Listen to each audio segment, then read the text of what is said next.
it took me a long time to understand that Pittsburgh, or what some Pirates fans called the Burgh, understood full well what they were doing. Even as recently as the COVID attack, when I got a card from Courtney Kennedy about Searcy. Hearing from the Kennedys was the most precious thing imaginable to me. And I was diffident, but surprised, I guess, that other people didn't feel the same way about something that remarkable.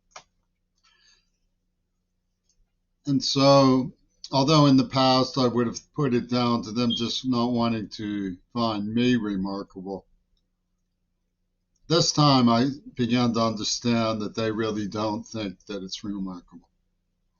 In fact, they'd rather not, that didn't happen and not hear about it. Pittsburgh,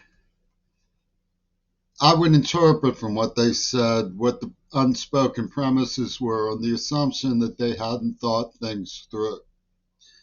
Imagine my remorse at giving them the benefit of the doubt when I discovered that they had indeed thought the whole thing through, planned the whole thing out. In the 1990s, when I was in Pittsburgh, I was following up on my invitation by the community there to continue writing for the student union newspaper. This was after Rosa had left me and before I had discovered that Gail Burston had scripted things for Ono about Lennon. I didn't understand what was happening. But Seattle by then was moving their spider for Donald Trump into place. Seattle were already war criminals. They already knew that AIDS had been an attack and that a small little combine in Jeffin and Obama had set up a pussy ball game to make money, secretly passing souvenirs like what Schulman was stealing from the museum back and forth. And Seattle lured me to Seattle with promises for protection from abuse, then began poisoning me in the food. Seattle are war criminals.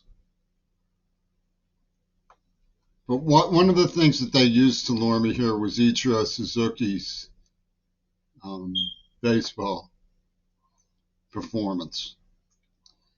And it was funny that many people looked at me sort of when I compared him to Roberto Clemente, but nobody actually spelled out why that would be something they wouldn't really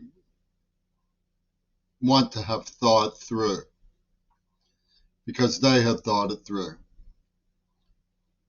Roberto Clemente was a graceful right fielder who represented the minority, but although the war criminals in Seattle pilfered his name for the Green Party Index, and Ichiro Suzuki was more than happy to put up performance of multicultural tokens to slam dunk the pussy ball operation in the AIDS attack.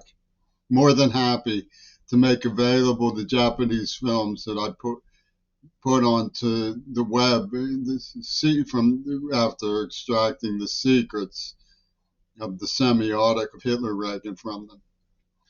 More than happy to smile when compared to Roberto, who this top shop mystery buff syndicate actually killed, and then took his name saying he would approve, he's a martyr, he would rape Deftini. Seattle are sick. They dared to suggest I trust them in an email to me today. Thank you for trusting us, they said. Boy, do I ever not trust Seattle. They're psychopathic and cruel. How unpardonable is torturing a child?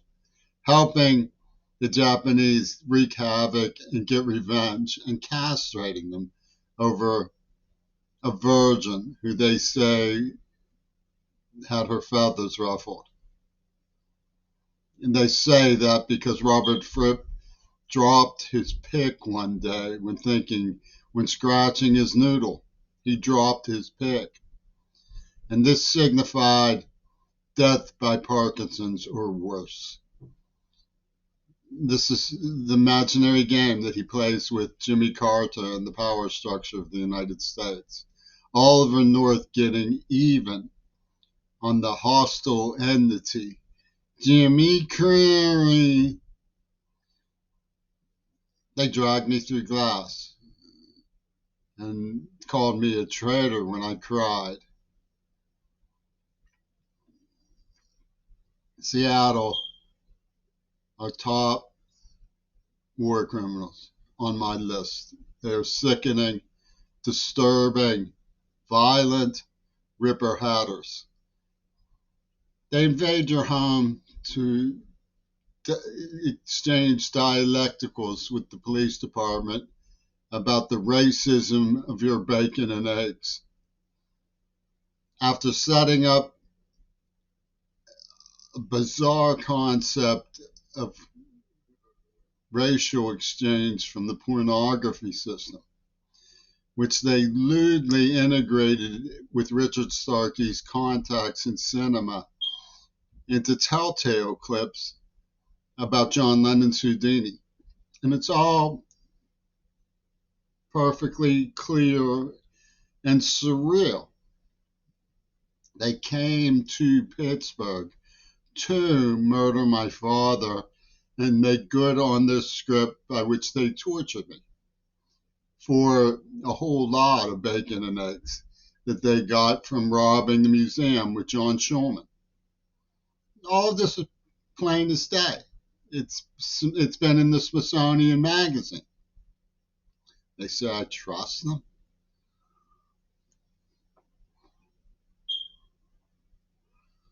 I'm going to be losing my teeth because of what they did to me, poisoning me in the mouth. And for one of their happy surprises, they're working with fundamentalist cyber peep psychotics. They built momentum to crush Gaza and then have the people from Gaza stare at somebody who tried to stop that from happening and say, but he's not a believer. This is the typical show of the robber baron type of Union Pinkerton strategy game that goes on in the tri-state area because of industry, an ethnic place in the industry. Japanese trying to muscle in on the pizza pornography syndicates of Sicily, Pittsburgh, have to pay their dues to the black man. I mean, that's just the way the union churns this sordid, conspicuously psychotic, pro-Reagan journey of Biden and Congress. And it's a wall of silence. You can't get anywhere trying to talk to them about it. They have abandoned the idea of telling anybody or admitting anything about what is going on in the world around us. Education isn't a joke because it doesn't matter or isn't important. It doesn't have 3 R's. Education doesn't matter because they have cleansed it of any relationship to what their roadshow is physically and truthfully, boots on the ground, operating in the world around us. When Seattle says, I trust them, thank you for trusting us. I don't trust you. Don't ever tell me that I trust you. I will delete an email that I see that says I trust you. I don't trust Seattle. They poisoned me in the mouth. They tortured me. They ripper murdered an innocent bystander over a penny for the people who released AIDS. As a concept, as a guerrilla structure in Major League Baseball. Remember Oliver Stone's dirty movie about baseball. I didn't go to see it. I don't want Oliver Stone's opinion, normalization about anything. But it was just the shadow of what he was really up to with each of us.